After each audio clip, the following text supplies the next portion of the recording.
Hey, wonderful YouTube family. Thanks for joining me on this emotional ride. Your support means the world, and I hope this story really hits home. Let's jump right in. The air in our living room felt drained, like my chest could barely pull in oxygen. I froze in place, staring at Sarah. She was wearing the deep red dress she hadn't touched since our honeymoon. Under the chandelier, it shimmered beautifully, but to me it looked tainted. "You're going out in that dress?" I asked, my voice splitting with disbelief.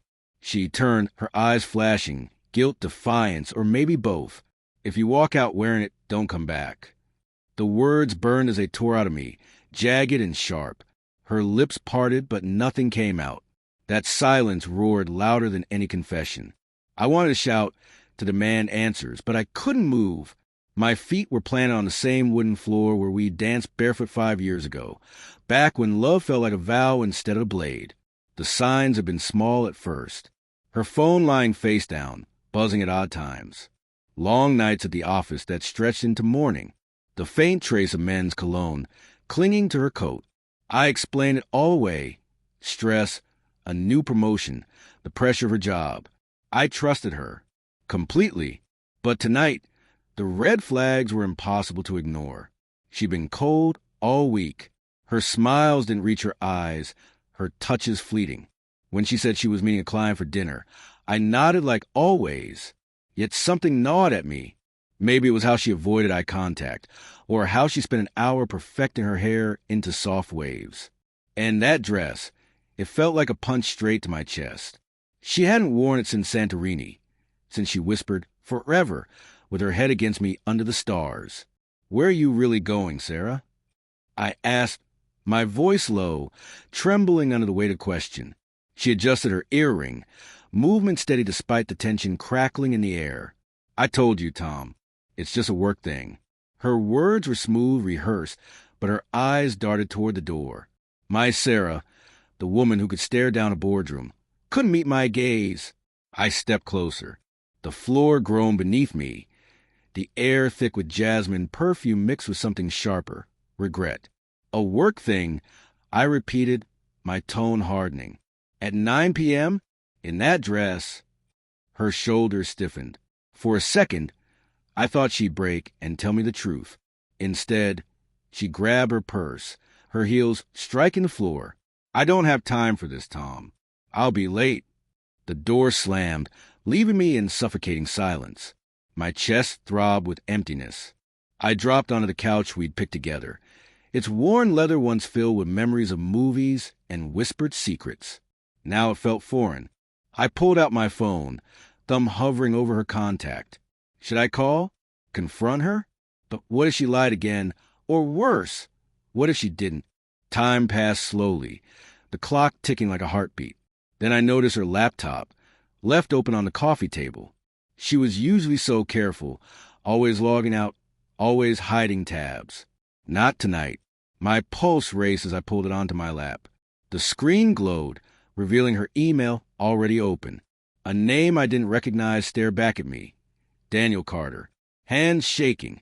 I scrolled through messages stretching back months. "Can't wait to see you. Last night was amazing. Delete this after you read it." Every sentence cut me deeper. Daniel Carter. The late nights. The cologne. The dress. The puzzle pieces snapped together with cruel clarity. I wanted to feel angry enough to burn away what was left of my love. But what crushed me was grief, raw, suffocating grief. I imagined her smiling with him, touching his arm, glowing in a way she hadn't with me in months. Was it my fault? Had I failed her?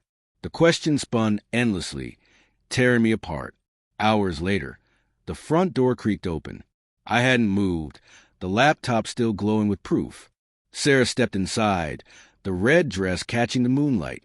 She froze when she saw me, her purse slipping to the floor. "Tom," she whispered, fragile as glass. "You're still awake." "Who's Daniel?" The question cracked through the air like a bullet. She flinched, her eyes filled with tears. She didn't deny it. She didn't even try. "Tom, I never meant for this. It was a mistake, a horrible, stupid mistake," she stammered, her voice breaking. I stood, my voice rising with months of betrayal. A mistake? Months of lies, Sarah. Looking me in the eye and telling me you love me while you... I choked on the words, hating how much I still wanted to hold her even then. She stepped forward, reaching for me, but I pulled away. I do love you, she cried, tears streaming. I got lost, Tom. Work was crushing me, and you seemed so perfect. I didn't know how to admit I was falling apart. Her words felt like excuses, each one twisting the knife. Then why didn't you tell me? I shouted, my throat raw. Why him? Why that dress? She covered her face, sobbing. You wore it for him, didn't you? The dress you once wore for me. Her nod was barely there, fragile and broken. I just wanted to feel alive again. I'm so sorry.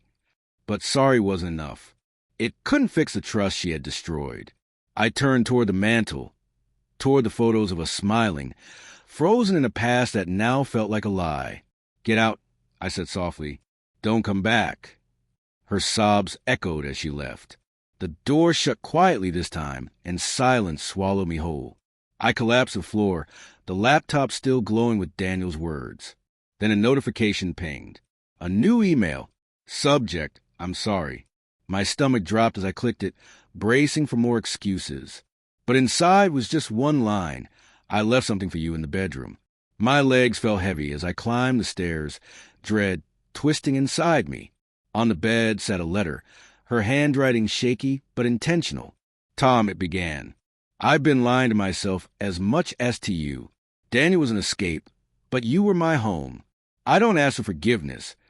I just needed you to know I loved you, even when I lost myself. The dress was my farewell to him, to us. I won't return. I sat down, the letter trembling in my hands. She was gone, but the weight of betrayal remained.